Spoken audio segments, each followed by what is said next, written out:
Jason?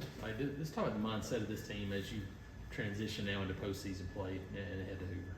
Yeah, I think we've been in all games. I think that we're experienced for sure. We've been down, we've been up, we've been everywhere in between, and so it's inning by inning, it's pitch by pitch, and each pitch is our lives basically from here on out. We lose, we go home, and we know that. I guess when you look at this new tournament format as a guy who had played in the old one, what sticks out about it to you? Like what do you like about it, even though it's a one and done situation where, as you say, I mean, it's lose and go home? Yeah, I don't think it can hurt you as much as it could in the past. Also, you're really not going to be in such of you play at. I mean, I remember we played at midnight and we had the 11 a.m. game. We got back at the hotel at like 3 a.m. and then we're playing in the 11 a.m. game, and it's not like that anymore. If we win tomorrow, we'll get a day off, and so that part of it's really nice, and just for our bodies and for our pitching staff. Jason? We'll just talk about how valuable tournament winning can be. How important could a couple of wins be?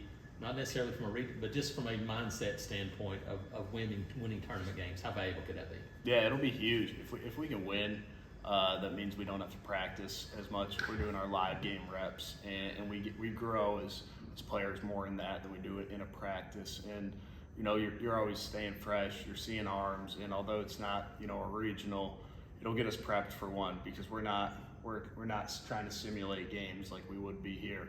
So just winning the first two is going to be huge. Yeah. As someone who played as a freshman in this league, how impressed have you been with Bob and Rimbert and Fraley this year, what they've done?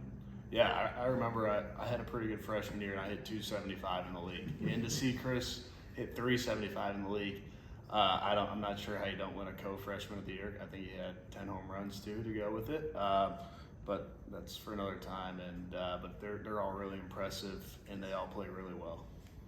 Brian? Ike, we talked about the season, about the lineup coming together. Do you feel like at the last couple of weeks of the season it has, and what do you think sort of brought that on?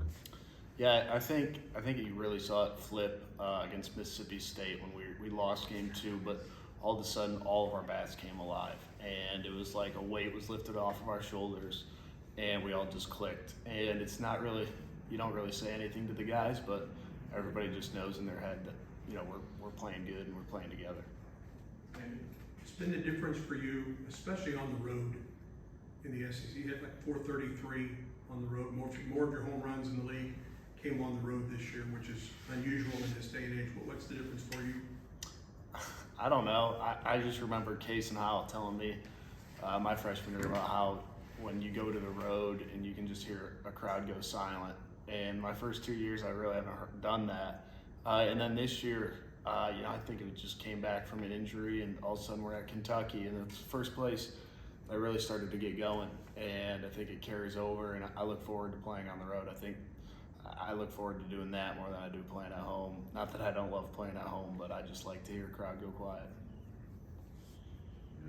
All right, thank you.